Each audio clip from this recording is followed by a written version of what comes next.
வணக்கம் மக்களே. நம்ம வீட்டில் தேங்காய் நிறையா இருந்துச்சுன்னா நான் என்ன பண்ணுவேன்னா, தேங்காவை அப்படியே வச்சுட்டோம்னா ரொம்ப நாளைக்கு கெட்டு போயிடுற மாதிரி ஆகிடும். அந்த தேங்காவும் நம்மளால் நிறையவே யூஸ் பண்ண முடியாது.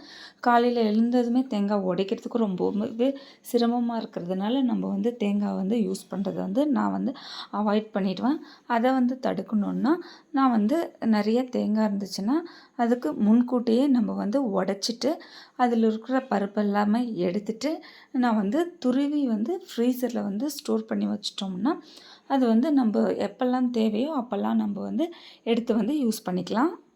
நம்ம தேங்காவை துருவும் போது நார்மலாக துருவுறதுல தேய்ச்சோம்னா அது ரொம்ப நேரமும் ஆகும். கை பயங்கரமாக வலிக்க ஆரம்பிக்கும். அதனால் நான் ஒரு சிம்பிளான டிப்பை தான் இதில் யூஸ் பண்ணியிருக்கிறேன். அதை தான் உங்கள் கூட நான் ஷேர் பண்ணியிருக்கிறேன். தேங்காவை ஃபஸ்ட்டு சின்ன சின்ன பீஸாக கட் பண்ணி எடுத்துப்போம். எவ்வளோக்கு எவ்வளோ சின்ன பீஸாக கட் பண்ண முடியுமோ அவ்வளோக்கு அவ்வளோ நம்ம சின்ன பீஸாக கட் பண்ணி எடுத்துப்போம். அதை நான் என்ன பண்ணுவேன்னா மிக்ஸி ஜாரில் போட்டுட்டு ரொம்ப நைஸாக அரைக்க மாட்டேன். லைட்டாக ஜாரை ஆப்போசிட் சைடு திருப்பினோம்னா அது ரொம்ப அரைப்படாது. அது நல்லா துருவின மாதிரி ஆகிடும். அது ரொம்பவே யூஸ்ஃபுல்லாக இருக்கும். நம்ம தேங்காவை கையில் துருவுறதை விட இது போல் மிக்ஸி ஜாரில் போட்டு துருவிட்டு நம்ம ஃப்ரீசரில் ஸ்டோர் பண்ணி வச்சுக்கிட்டோம்னா ரொம்பவே யூஸ்ஃபுல்லாக இருக்குது. நம்ம காலையில் எழுந்து தேங்காவை உடைச்சிட்டு இருக்கிறதுக்கு பதிலாக இது போல் நம்ம முன்கூட்டியே துருவிட்டு நம்ம ஃப்ரீசரில் வச்சிட்டோம்னா அது நம்ம எடுத்து டக்குன்னு நம்ம யூஸ் பண்ணுறதுக்கு ரொம்பவே யூஸ்ஃபுல்லாக இருக்குது. கண்டிப்பாக ட்ரை பண்ணி பாருங்கள். இந்த டிப்பு ரொம்பவே யூஸ்ஃபுல்லாக இருக்குது. நான் ரெகுலராக இதை தான் ஃபாலோ பண்ணிகிட்டு இருக்கிறேன்.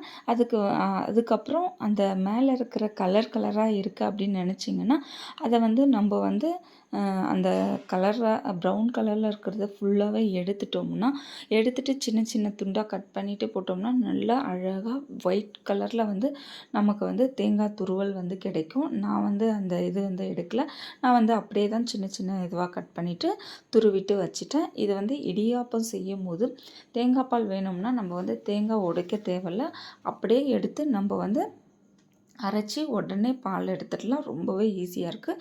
இது போல் ஏர்டைட் கண்டெய்னர் அப்படி இல்லைன்னா ஜிப்லாக் கவரில் போட்டு நம்ம ஃப்ரீசரில் வச்சிட்டோம்னா அது எப்போ தேவைப்படுதோ அப்போதைக்கு ஒரு மணி நேரத்துக்கு முன்னாடி அப்படி இல்லைன்னா ஒரு 2 மணி நேரத்துக்கு முன்னாடி நம்ம வெளியில் எடுத்து வச்சுட்டு யூஸ் பண்ணும்போது அதனுடைய டேஸ்ட் மாறலை.